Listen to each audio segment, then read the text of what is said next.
T V اور عذاب قبر کیسٹ کی کامیابی کے بعد سونک انٹرپرائزز اب پیش کرتے ہیں کیسٹ مرنے کے بعد کیا ہوگا۔ بسم اللہ الرحمن الرحیم۔ برادران اسلام، السلام علیکم۔ موت کے بعد سے قیامت قائم ہونے تک ہر شخص پر جو زمانہ گزرتا ہے اس کو برزخ کہا جاتا ہے۔ برزخ کے لغوی معنی پردہ اور آڑ کے ہیں۔ چونکہ یہ زمانہ دنیا اور آخرت کے درمیان ایک آڑ ہوتا ہے، اس لیے اسے برزخ کہتے ہیں۔ حضرات گرامی، آخرت کی مراجعت کے وقت سب سے پہلے آپ کو ملک الموت سے ملنا ہے، اور ملک الموت کے معنی ہے موت کا فرشتہ۔ ان کا نام حضرت عزرائیل علیہ السلام ہے۔ موت بھی اللہ کی ایک مخلوق ہے۔ اللہ تعالیٰ نے جب موت کو پیدا کیا تو اس کے سامنے 10 لاکھ پردے ڈال دیے، اور ہر پردے کا طول و عرض زمین و آسمان سے کہیں بڑا ہے۔ موت کی جسامت کا حال اس سے معلوم ہوتا ہے کہ اگر تمام دنیا کے دریاؤں اور نہروں کا پانی اس کے سر پر ڈالا جائے تو ایک قطرہ پانی زمین پر نہ گرے، اور ساری کائنات اس کے سامنے ایسی رکھی ہوئی ہے جیسے کسی شخص کے قدموں میں کوئی چھوٹی سی تھالی رکھی ہو۔ اللہ تعالیٰ نے حضرت عزرائیل علیہ السلام کو جب موت پر مسلط فرمایا تو انہوں نے عرض کیا، خداوند، موت کیا چیز ہے؟ پروردگار عالم نے موت کے سامنے سے سارے پردے ہٹا دیے اور فرشتوں کو حکم ہوا، آؤ تم سب موت کو دیکھ لو۔ فرشتوں نے جب موت کا نظارہ کیا تو بے ہوش ہو کر گر پڑے۔ جب ان کو ہوش آیا تو پوچھا، الہی، کیا موت سے بھی بڑی کوئی چیز دنیا میں موجود ہے؟ حق تعالیٰ نے فرمایا، موت کو میں نے پیدا کیا، موت سے بڑا میں ہوں اور مجھ سے بڑا کوئی نہیں، اور دنیا میں جتنی مخلوق میں نے پیدا کی ہے اس کا ایک بار موت سے ضرور واسطہ پڑے گا۔ حق تبارک و تعالیٰ کی عطا کی ہوئی خصوصی طاقت سے حضرت عزرائیل نے موت کو پکڑ کر اپنے ہاتھ پر بٹھا لیا، اور اسی کے ذریعے وہ جانداروں کی روح قبض کرتے ہیں۔ حضرات گرامی، اب ذرا ملک الموت کی شکل و صورت سے متعلق بھی سن لیجئے۔ روایت ہے کہ حضرت ابراہیم علیہ السلام کو جب خداوند عالم نے نبوت کی خلت سے نوازا تو خدا کے حکم سے ملک الموت بھی حضرت ابراہیم کو مبارکباد دینے آئے۔ آپ نے اللہ تعالیٰ کی حمد و ثنا کے بعد ملک الموت سے پوچھا کہ مجھے یہ بتا دو کہ تم کافروں کی روح کس صورت سے قبض کرتے ہو؟ ملک الموت نے کہا کہ وہ خوفناک اور ہیبت ناک نظارہ آپ نہ دیکھ سکیں گے۔ آپ نے فرمایا، کیوں نہیں، مجھے تم دکھاؤ تو۔ ملک الموت نے کہا، اچھا ذرا منہ پھیر لیجئے۔ حضرت ابراہیم علیہ السلام نے جب منہ پھیر کر اس کی طرف دیکھا تو ایک سیاہ بادلوں والا ہیبت ناک اتنا لمبا آدمی نظر آیا جس کا سر آسمان سے لگا ہوا معلوم ہوتا تھا۔ اس کے منہ سے آگ کے شعلے اور دھوئیں نکل رہے تھے، اور اس کے جسم کے مسامات سے چنگاریاں پھوٹ رہی تھیں۔ حضرت ابراہیم علیہ السلام یہ خوفناک منظر دیکھتے ہی بے ہوش ہو گئے۔ تھوڑی دیر بعد آپ کو جب ہوش آیا تو دیکھا ملک الموت اپنی پہلی شکل و صورت میں بیٹھے تھے۔ آپ نے فرمایا، اگر کافر کو اذیت اور سختی پیش نہ بھی آئے تو تمہاری یہ بھیانک اور ہیبت ناک صورت ہی اس کے لیے بڑا عذاب ہے، اور یہی اس کو کافی ہے۔ اس کے بعد حضرت ابراہیم علیہ السلام نے فرمایا کہ اب ذرا مومن کی قبض روح کا بھی نظارہ دکھا۔ ملک الموت کے کہنے پر آپ نے منہ پھیر کر دیکھا تو سامنے نہایت حسین اور خوبصورت اور خوش وضع اور بہترین ملبوس میں خوشبودار نوجوان بیٹھا تھا۔ آپ نے فرمایا، اگر مومن کو کرامت اور بزرگی حاصل نہ بھی ہو تو تمہاری حسین و جمیل دل پذیر جاں فضا صورت ہی کافی ہے کہ یہ دیکھتے ہی روح اس پر فدا ہو جائے۔ حضرت ابراہیم نے دریافت فرمایا کہ اگر ایک آدمی مشرق میں ہو اور دوسرا مغرب میں ہو تو یہ عالم بہت وسیع اور کشادہ ہے، کہیں وبا پھیل رہی ہو اور کہیں جنگ ہو رہی ہو، ایسی صورت میں تم روح کے قبض کرنے کے فرائض کیسے انجام دیتے ہو؟ ملک الموت نے جواب دیا کہ جب ایسے مواقع پیش ہوتے ہیں تو میں اللہ کے حکم سے ارواح کو بلاتا ہوں اور وہ میری 2 انگلیوں کے درمیان آ کر جمع ہو جاتی ہیں اور میرے روبرو تمام زمین اس طرح سمٹ کر آ جاتی ہے جس طرح کسی آدمی کے سامنے تشت رکھ دی جائے اور وہ جو چیز چاہے اٹھا لے اور جسے چاہے چھوڑ دے۔ مجھے روح قبض کرنے میں کوئی دشواری اور مشکل نہیں۔ روایت ہے کہ بعض انبیاء نے موت سے کہا کہ لوگوں کو تو اپنی آمد کی اطلاع پہلے سے کیوں نہیں دیتی؟ اس نے جواب دیا کہ میری آمد سے پہلے میرے قاصد میرا پیغام پہنچا دیتے ہیں۔ حادثات و انقلابات، بڑھاپا، بالوں کی سفیدی، بیماری، بصارت کی کمزوری وغیرہ میرے قاصد ہی تو ہیں، مگر لوگوں کو پھر بھی ہوش نہیں آتا اور وہ غفلت کے پردے میں رہتے ہیں۔ بھائی اور بہنوں، اب ذرا ملاحظہ کیجئے کہ ملک الموت کے معاونین کون کون ہیں۔ ربیع بن انس رضی اللہ تعالی عنہ سے کسی شخص نے پوچھا کہ کیا ملک الموت تنہا روح قبض کر لیتا ہے؟ انہوں نے جواب دیا کہ ملک الموت کے بہت سے فرشتے معاون اور مددگار ہیں جن کو اللہ نے مقرر کر رکھا ہے اور وہی اس کام کو انجام دیتے ہیں، اور ملک الموت ان سب فرشتوں کے افسر ہیں جن کی تیز رفتاری کا یہ عالم ہے کہ ان کا ایک قدم مشرق میں پڑتا ہے اور دوسرا قدم مغرب میں۔ ملک الموت کے ساتھ رحمت اور عذاب کے فرشتے رہتے ہیں۔ نیکوں کی روح قبض کر کے رحمت کے فرشتوں کے حوالے کر دی جاتی ہے۔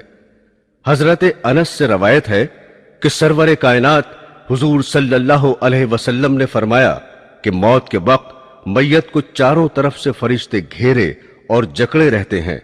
اگر وہ ایسا نہ کرتے تو مرنے والے موت کی سختی اور شدت تکلیف سے جنگلوں میں بھاگے بھاگے پھرتے، اور نیک بندے کی میت پر فرشتے دعا اور استغفار اس وقت تک کرتے رہتے ہیں جب تک اس کے متعلقین تکفین و تدفین سے فارغ نہیں ہو جاتے۔ اس طرح ملک الموت کے ساتھ بہت سے فرشتے رہتے ہیں۔ حضرت سلیمان نے ملک الموت سے پوچھا کہ تم لوگوں کے ساتھ انصاف کیوں نہیں کرتے؟ کسی کی روح تو فوری طور پر قبض کر لیتے ہو اور اسے جلد سے جلد تر اس دنیا سے منتقل کر دیتے ہو، اور کسی کو تکلیفوں اور اذیتوں میں اس طرح الجھاتے ہو کہ وہ لاچار اور مجبور پڑا تڑپا کرتا ہے۔ ملک الموت نے کہا کہ یہ بات میرے قبضے اور اختیار میں نہیں ہے، ہر ایک کے نام کا ایک صحیفہ مجھے ملتا ہے، جیسا حکم ہوتا ہے بجا لاتا ہوں۔ روایت ہے کہ شعبان کے مہینے میں ملک الموت کو ایک کاغذ دیا جاتا ہے، اس میں ان تمام لوگوں کے نام لکھے رہتے ہیں جن کی روح قبض کرنے اس سال ان کے ذمے ہوتا ہے، مگر دنیا کے لوگ اپنی آرائش اور آسائش کے کاموں میں مصروف رہتے ہیں۔